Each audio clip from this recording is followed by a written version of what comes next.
e o ambiente, visando uma aplicação correta, segura e responsável desses defensivos, sempre respeitando as boas práticas de aplicação. Então, é um conjunto de conhecimento, não é uma única coisa, vamos dizer assim, né? Quando a gente olha, por exemplo, uma imagem dessa e vê esse pulverizador, eu pergunto para vocês, aonde tem tecnologia de aplicação nesse caso? Tem, por exemplo, tecnologia de aplicação dentro da cabine dessa máquina? Tem, né? Tem, por exemplo, o cuidado do operador, tem o que a gente chama de tecnologia de informação, por exemplo, controlador de vazão,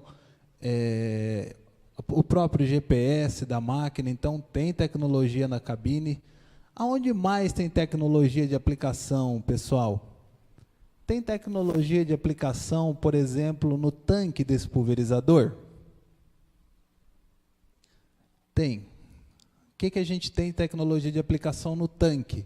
Qualidade da água, por exemplo, presença de matéria orgânica, argila, questão de pH, ordem de mistura, volume de caldo. Então, isso interfere muito na qualidade da aplicação e na segurança também. Está faltando alguma coisa quando a gente diz tecnologia de aplicação? Onde mais tem tecnologia? Tem, por exemplo, nas barras de pulverização, as pontas de pulverização, a questão de estabilidade das barras. Tem tecnologia de aplicação também na interação do produto com o alvo e também com relação às condições meteorológicas. Então, esse conjunto de conhecimento é o que a gente chama de tecnologia de aplicação.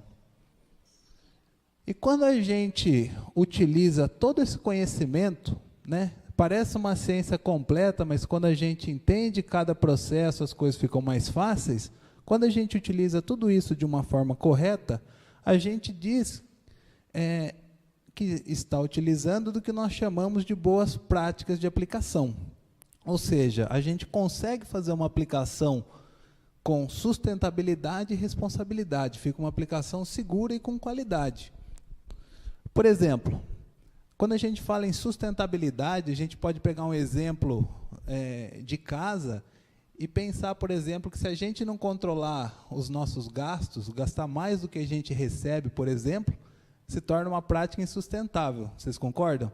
É uma coisa que um mês você faz, talvez tenha uma reserva, no outro também, mas se a gente não fizer isso sempre, a gente perde o controle. E nas aplicações, deixa eu voltar aqui.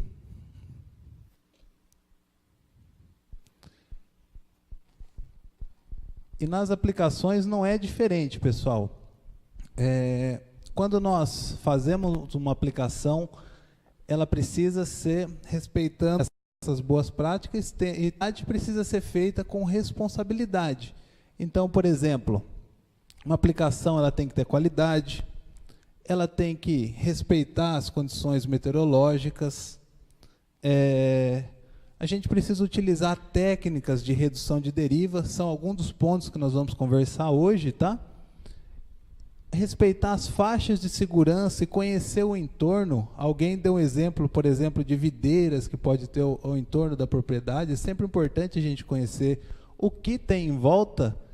E, por último, estar ciente das responsabilidades caso a gente não respeite as boas práticas de aplicação. Pode ter, por exemplo, um efeito legal, um problema ambiental.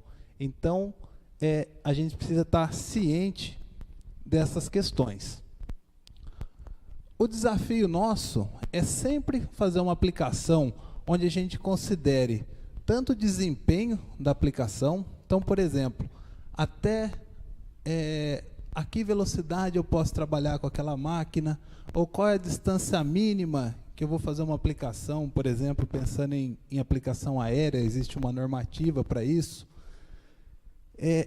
Isso pensando em desempenho e segurança. Então, se a gente pesa muito para o desempenho, por exemplo, trabalha com uma vazão muito baixa, uma velocidade muito alta, a gente está levando para o lado do desempenho, mas a gente nunca pode esquecer o lado da segurança. Para essa balança, ela está sempre em equilíbrio. Bom, primeira coisa, quando a gente vai fazer uma aplicação, a gente vai e inicia do que a gente chama de aspectos básicos da aplicação. Um dos principais aspectos, um dos primeiros passos que a gente tem que definir antes de fazer uma aplicação, é pensar, por exemplo, qual cobertura do alvo eu preciso para aquela aplicação. Eu levo em consideração, por exemplo, o produto que eu estou utilizando, se é, por exemplo, um herbicida, um fungicida, um herbicida sistêmico de contato, e pensando em cobertura do alvo, que é um dos principais fatores que a gente considera, o que seria, por exemplo, uma boa cobertura do alvo? Vamos imaginar que eu pego uma planta de soja na mão, seguro essa planta aqui, cada um imagina a sua. O que seria uma boa cobertura do alvo? Pensa que eu tenho uma planta com mais de 1 metro, 1,20 m mais ou menos, com folhas na parte de cima, na parte intermediária, na parte de baixo. Uma cobertura boa do alvo seria aquela que a gente tem várias gotas sobre a folha, né? Tanto na parte superior, intermediária e inferior da planta. Vocês concordam comigo? Está todo mundo acompanhando, pessoal? Então, a cobertura do alvo, ela é definida por alguns fatores. Por exemplo, o volume de cauda. Então, quando eu faço uma aplicação, quanto maior o volume de cauda, quanto mais litros por hectare, a cobertura do alvo será maior ou menor? Quando a gente aumenta o volume de cauda, a cobertura vai ser maior. Quando a gente aumenta a taxa de recuperação, se eu estou perdendo menos produto, por exemplo, por deriva, e está ficando mais produto na área, a cobertura tende a ser maior também. E o fator de espalhamento das gotas, se aquelas gotas espalham mais sobre o alvo, a gente também tem uma maior cobertura. Então, nessa equação, tudo que a gente aumenta na parte de cima, né, a gente melhora a cobertura. Por outro lado, nós temos a área foliar, que é a superfície vegetal. Isso a gente não consegue alterar, a cultura ela vai se desenvolvendo ao longo do seu ciclo, mas no momento da aplicação é praticamente estático, vamos dizer assim, né? E o diâmetro das gotas. Se eu aumento o tamanho das gotas, a cobertura do alvo aumenta ou diminui? Diminui. Se eu diminuo o tamanho das gotas, a cobertura do alvo ela aumenta. Então, os dois principais aspectos que interferem na cobertura no primeiro momento são volume de cauda e diâmetro das gotas, que é o que a gente chama de técnica de aplicação. Bom, se eu quero, por exemplo, melhorar a cobertura do alvo, pensando em tamanho de gotas, a gente falou que reduzir o tamanho de gotas é uma alternativa. Então, eu tenho aqui duas aplicações, por exemplo, 100 litros por hectare, só que a imagem do lado esquerdo é com gotas médias e a imagem do lado direito de vocês é com gotas finas. Qual das duas imagens, ou melhor, qual das duas aplicações proporciona a melhor cobertura? Gotas médias ou finas? Gotas finas, né? Se a gente precisa de uma aplicação de maior penetração das gotas no dossel da cultura, eu também posso utilizar gotas menores. Vocês concordam? Então, a tendência é que as gotas maiores elas fiquem na parte superior das plantas e as menores elas atinjam a parte de baixo, né? Ou o terço inferior. Esse trabalho foi desenvolvido em 2004 e ele mostra o seguinte: Aqui nós temos o percentual de cobertura das folhas em função do tamanho das gotas. Então, quando a gente diminui o tamanho das gotas, passando de gotas grossas para médias, finas e muito finas, se nós observarmos, por exemplo, aqui a penetração e a cobertura das gotas no terço médio das plantas e no terço inferior, a gente percebe que tem um aumento do nível de cobertura. Quando isso é vantagem? Quando eu for, por exemplo, fazer uma aplicação de fungicida para o controle de ferrugem, é vantagem? Vantagem, a gente precisa de boa cobertura, boa penetração. Nem sempre é necessário, né? Se a gente for fazer, por exemplo, uma aplicação de um herbicida sistêmico, como o glifosato ou 2,4-D, talvez a gente não precise de uma situação dessa, né? São produtos que translocam, atingindo a parte de cima, é suficiente. Mas isso é para vocês entenderem a relação entre cobertura do alvo e volume de cauda. Tudo bem até aqui?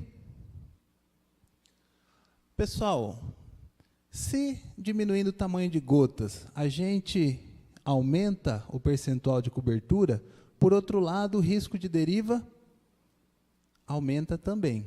Aqui a gente tem uma imagem, né, mostrando uma aplicação feita com gotas finas e o que pode acontecer. Nesse caso, a gente tem uma imagem ilustrando a ocorrência de deriva de um talhão para o outro. O que é deriva, na verdade? A gente define deriva como a parte da aplicação que não atinge o alvo. Por exemplo, o alvo da nossa aplicação, nesse caso, era essa cultura mais desenvolvida. Aqui do lado, a gente não espera que ocorra, que vá produto para o lado. Daqui a 3, 4 anos, pessoal, nós vamos ter novos herbicidas, novas variedades de soja resistente a novos herbicidas. Então, a gente precisa, mais do que nunca, saber fazer, por exemplo, o manejo da escolha correta de pontas de pulverização, de tamanho de gotas, para que não ocorra uma situação como essa, tá? Bom, nós falamos de tamanho de gotas, influenciando a cobertura do alvo. Vamos falar um pouco sobre a interferência do volume de cauda. Se nós quisermos uma melhor cobertura do alvo, a gente pode, além de alterar tamanho de gota, alterar o volume de cauda. Por exemplo, se eu aumento o volume de cauda e passo de 50 litros por hectare para 150 litros por hectare, sem mudar tamanho de gotas, aqui eu estou trabalhando com gotas médias, aonde eu tenho melhor cobertura? Com 100 ou 150? 150, né? Então, alterar volume também melhora a cobertura. Pessoal, isso aqui a gente faz uma pulverização com corante fluorescente, depois leva para uma sala escura, ilumina aquilo e tira uma foto, tá? Ilumina a folha e tira uma foto, com luz negra. No caso, essa iluminação é feita, por isso que a gente tem essas imagens. Outra aplicação, com 50 litros por hectare e gotas finas, e 150 litros por hectare e gotas finas também. Olha a diferença no nível de cobertura. 50 litros e gotas médias. Então, essa é a relação entre cobertura do alvo, tamanho de gota e volume de cauda, tá? É simples, né? Não existe uma solução única. Às vezes a gente chega em uma propriedade ou em algum evento e muitas vezes as pessoas perguntam, me indica, por exemplo, uma ponta de pulverização que faça tudo. Existe uma ponta que faça tudo? Não existe, né, pessoal? Se por um lado, quando a gente utiliza gotas finas, por exemplo, a gente tem maior risco de deriva, por outro, a gente tem melhor penetração e cobertura. Pensando em gotas grossas agora, quando a gente as utiliza, nós vamos ter menor risco de deriva, mas, por outro lado, menor penetração e cobertura. Então, a questão é entender essa relação do tamanho de gotas, volume de cauda, e também o risco de deriva, além de todo o resto, né, características do produto, se aquele produto realmente necessita ou não do uso dessas gotas mais finas, para a gente acertar na aplicação no termo de qualidade e também segurança. Ainda pensando em volume de cauda, quando a gente trabalha em um volume maior para melhorar a cobertura, nós sabemos que nós perdemos em eficiência operacional, né? Tem que parar mais para abastecer a máquina, e ainda tem a relação com as misturas em tanque. Vocês acham que fica mais fácil ou mais difícil fazer mistura em tanque quando a gente utiliza um volume menor? Fica mais difícil, né?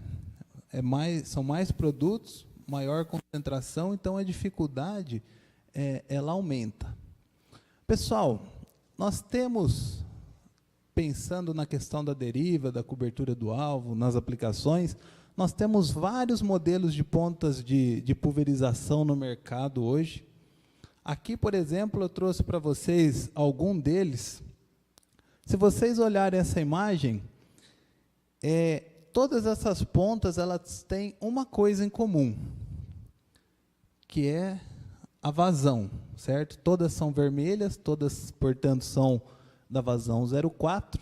O que muda de um modelo para outro é o tamanho de gotas. Por exemplo, nós temos pontas que produzem gotas menores, como as de jato cônico, as duplo leque. Temos pontas que produzem gotas mais grossas, como as de indução de ar, de Venturi 1 ou Venturi 2, são modelos um pouco diferentes, mas que produzem gotas mais grossas. Ainda temos pontas que produzem gotas de fina média, né? Agora, o importante é nós sabermos em qual situação nós devemos utilizar cada modelo. Por exemplo, se for uma aplicação de glifosato 2,4-D, são produtos sistêmicos, certo? Eles translocam na planta. Nós podemos, portanto, utilizar uma ponta que produza gotas grossas e reduz muito o risco de deriva. E pensando em Rio Grande do Sul, onde nós temos propriedades menores, às vezes culturas distintas, próximas, aumenta muito a segurança da aplicação. Se for uma aplicação, por exemplo, de fungicida, nós precisamos de gotas mais finas, pensando na cultura mais envolvida, podemos, por exemplo, usar pontas de jato cônico ou duplo leque, se as condições meteorológicas estiverem muito boas. Se as condições não estiverem tão boas, qual seria uma alternativa que nós podemos utilizar? Podemos, por exemplo, aumentar um pouquinho o tamanho da gota, utilizar a gota média, e o volume de cauda aumentar um pouco também para recuperar aquele nível de cobertura. Então, são estratégias, né, pessoal? Eu trouxe para vocês aqui uma imagem. Essas imagens, dá para apertar play no vídeo? Dá licença, só tentar. É possível apertar play aí para a imagem passar? Não, né? Então, pode voltar. Pessoal, aqui eram 2 vídeos, mas vocês podem observar pela imagem a diferença entre o tamanho de gotas mais finas, né, e mais grossas. A gota mais fina, ela demora mais para chegar no alvo, ela tem uma velocidade menor do que a gota mais grossa, então ela está mais sujeita à evaporação, ao carregamento pelo vento. E a gota mais grossa, por exemplo, ela chega mais rápido, ela é mais pesada, né? E ela está menos sujeita, por exemplo, ao carregamento pelo vento, por isso que torna a aplicação mais segura. Tá legal? As pontas, então, elas podem ser classificadas pelo tamanho das gotas, como nós vimos, e podem ser classificadas também pela vazão. Por isso que nós temos pontas de pulverização de várias cores. Tem amarela, tem vermelha, tem azul, né? Cada uma representa uma vazão. Isso é em galão americano por minuto, né? Um galão é mais ou menos 3,5 é 78 litros. Então, é uma outra classificação das pontas. E uma dica prática interessante é que, quando vocês forem escolher ou recomendar uma ponta de pulverização, que utilize sempre uma pressão próxima à intermediária, para a gente evitar extremos. Não usar a pressão tão alta, porque pressão mais alta diminui o tamanho da gota, e nem usar aumento o desgaste, por exemplo, né? E pressão muito baixa também é bom evitar, pensando no ângulo da pulverização, na uniformidade da aplicação. Então, sempre tentar utilizar uma pressão intermediária. Inclusive, se a máquina tiver controlador de vazão, isso permite maior flexibilidade da velocidade sem passar dos limites da pressão indicado pelo fabricante. Pessoal, agora nós vamos falar um pouco sobre condições meteorológicas. Condição meteorológica também interfere muito na segurança da aplicação e na qualidade, tá? A gente sempre recomenda aplicação com umidade relativa do ar superior a 50%. Nós fazemos muito trabalho de pesquisa, tanto com aplicação aérea e terrestre, e a gente observa a dificuldade, por exemplo, de coletar depósito se a umidade ela não tiver maior que 50%. E quanto mais fina for a gota, melhor que essa umidade seja até superior a isso, tá? Por isso a importância de monitorar as aplicações na propriedade. É importante que o agricultor, que o técnico, ele tenha o termohigronêmômetro para monitorar a temperatura, umidade e velocidade do vento. Então, umidade acima de 50%, temperatura menor do que 30 graus e velocidade do vento, de preferência, entre 3 e 10 km por hora. A gente sabe, pessoal, que pode, por exemplo, ocorrer rajadas durante o dia, mas é importante a gente sempre monitorar essas condições meteorológicas e trabalhar com as médias. Por exemplo, quando a gente faz uma pesquisa de campo e a gente começa a anotar velocidade do vento, por exemplo, né? Então, a gente anota 8 km por hora, 7, 6, 12, 13, 7, 6, 8. A gente sabe que tem rajada, mas a média precisa estar entre 3 e 10. Tá legal? Sempre ter bom senso. Se a média tiver, por exemplo, se você começa a anotar, você anota 15, 16, 18, daqui a pouco 7, 5, 18, 16, aí quer dizer que a rajada não está sendo problema, a média está acima do recomendado, né? Aqui nós temos uma situação que o problema não é por excesso de vento, mas pela falta. Às vezes um dia quente, quando o solo aquece durante todo o dia e chega no final da tarde, aquele calor, né, do solo começa a dissipar, aquilo aquece o ar e aquela massa de ar quente, na ausência de vento, ela sobe. Quando a gente faz uma aplicação com gotas finas e aquelas gotas, elas se deparam com aquela massa de ar quente subindo, o que pode acontecer? Elas podem acompanhar. Por isso que a aplicação com vento zero ou vento nulo nunca é recomendada, tá? De 3 a 10 km por hora. Isso é o que a gente chama de corrente convectiva. A massa de ar quente subindo, não tem vento para realizar a troca de calor. E aonde, pessoal, depois que essas gotas sobem e encontram uma massa de ar se deslocando, contra o vento, para onde isso vai? A gente não sabe, né? É o pior tipo de deriva que pode ocorrer. Por isso, se atentar às condições meteorológicas, e excesso ou a falta de vento são problemas. Tá legal? Aqui nós temos uma ilustração para entender por que desses limites de 30 graus de temperatura, 50% de umidade, Se a gente observar esse trabalho, ele foi desenvolvido nos Estados Unidos, né? O limite para a gente ter uma aplicação com segurança é em torno de 50% de umidade relativa e cerca de 30 graus de temperatura. Se a gente conseguir trabalhar numa umidade mais alta, talvez dê até uma certa flexibilizada, por exemplo, na temperatura, bem pequena, mas a gente tem. E quanto menor a umidade, né, mais baixa essa umidade for, maior é o risco de uma aplicação. Mais baixa tem que ser a temperatura para a gente diminuir os riscos causados pela deriva. Se a gota é mais fina, o risco aumenta mais ainda. Se ela é mais grossa, a gente pode trabalhar mais próximo a esses limites que a gente conversou.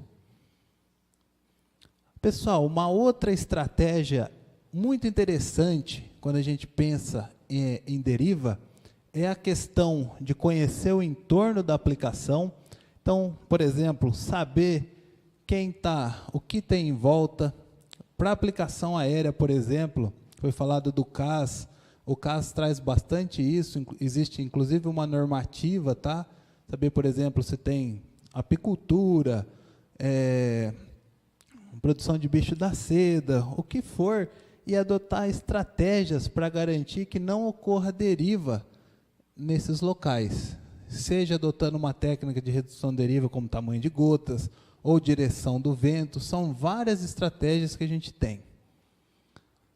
Então, a deriva, a gente falou, ela depende do espectro de gotas, tamanho dessas gotas, das condições meteorológicas, temperatura, umidade, velocidade do vento, as próprias condições operacionais da máquina, como a altura de barra e estabilidade dessas barras de pulverização, a composição da cauda, o tamanho da área aplicada. Quanto maior a área, mais pode ter acúmulo de deriva na direção do vento, né? Então, tudo isso interfere na segurança da aplicação.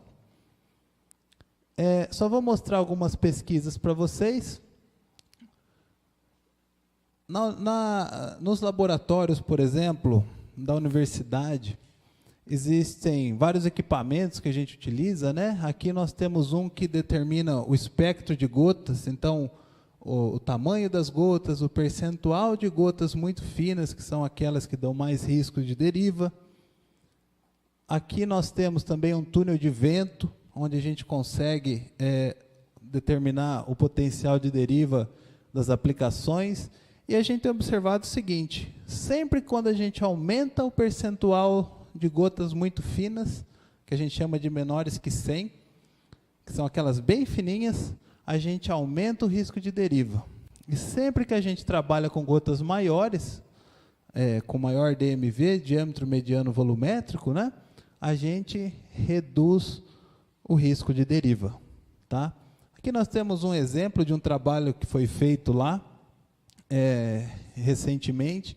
Nós temos, por exemplo, uma aplicação com uma ponta TT11002, essa é uma ponta de impacto, gerando cerca de 20% de gotas menores do que 100, e uma aplicação feita com uma ponta AIXR11002, ambas utilizando óleo mineral, com percentual de gotas menores do que 100, próximo a 7%. Então, aqui uma ponta com indução de ar, sem indução de ar, mostrando a diferença no percentual de deriva, tá? Quer dizer, no percentual menor que 100, que tem relação direta com a deriva. Aqui, quando a gente utiliza um surfatante na cauda, reduziu ainda mais esse percentual. Em aplicação aérea, pessoal, a gente também faz estudos. Esses são bicos utilizados em aplicação aérea. Eles permitem regulagem do ângulo a 50, 30, 55 e 90 graus. E a gente observa que a composição da cauda também tem relação com a deriva. Se a gente olhar, por exemplo, vamos focar no percentual menor que 100, tá? A gente pegar o percentual menor que 100, no ângulo de 30 graus daquele defletor, a gente tem a aplicação de um fungicida mais um surfatante, um fungicida mais um óleo vegetal, um fungicida mais um óleo mineral.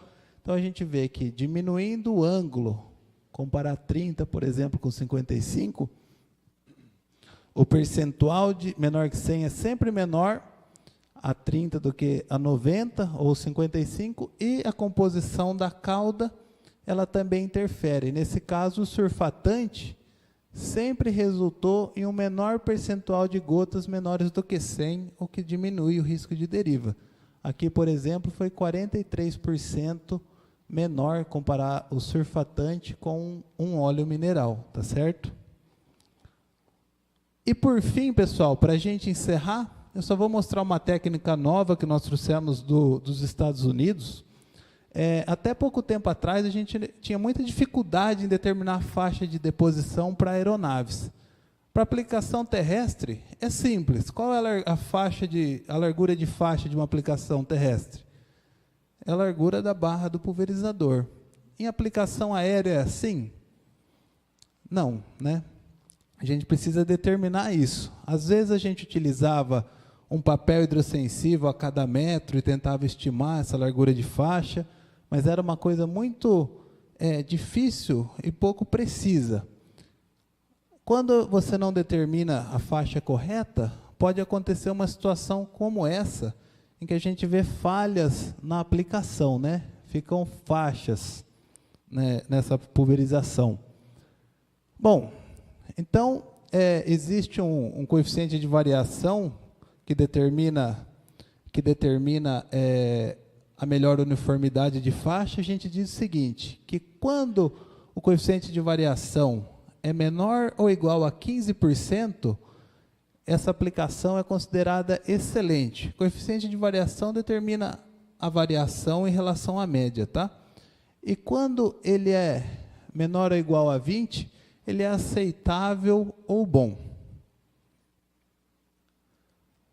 Então, por exemplo, se eu faço uma pulverização aérea e ela me gera um coeficiente de variação de 10%, ou melhor, 11%, com uma faixa de 18 metros, é um coeficiente de variação muito bom, menor que 15, né? Mas talvez a gente pudesse aumentar essa faixa para ganhar rendimento operacional e ainda manter um nível de segurança bom, já que até 20% é aceitável, né?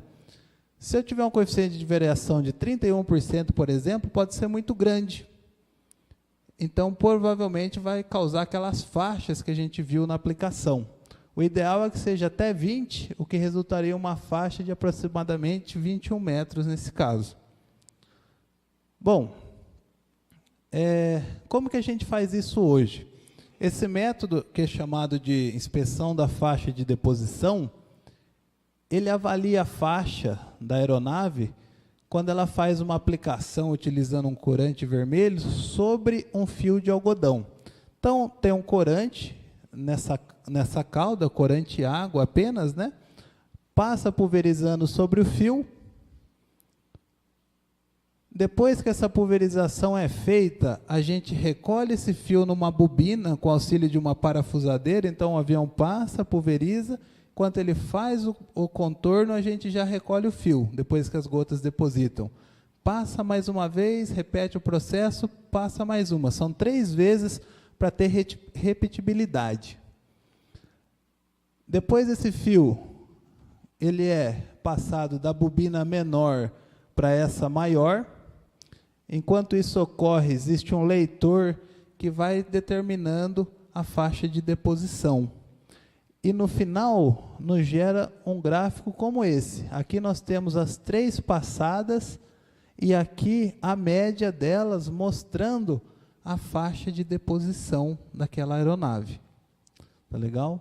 Com isso, a gente tem um gráfico e com o gráfico a gente consegue determinar a melhor faixa de deposição em função do coeficiente de variação, que nesse caso, por exemplo, com 32 metros de faixa, a gente tinha um coeficiente de variação de 15%, que é excelente. Antes, o aplicador estava utilizando 30 metros de faixa e dava um coeficiente de 18%. 18% está bom, mas 15% é melhor. E além de ser melhor, ele ganha ainda 2 metros na faixa de deposição. Pessoal, nós falamos, então, um pouco de aplicação aérea, terrestre, de várias técnicas que nós temos para reduzir a ocorrência de deriva e aumentar muito a segurança da aplicação. Temos muitas, portanto, técnicas, né? E agradeço novamente o convite e a paciência de vocês. Muito obrigado.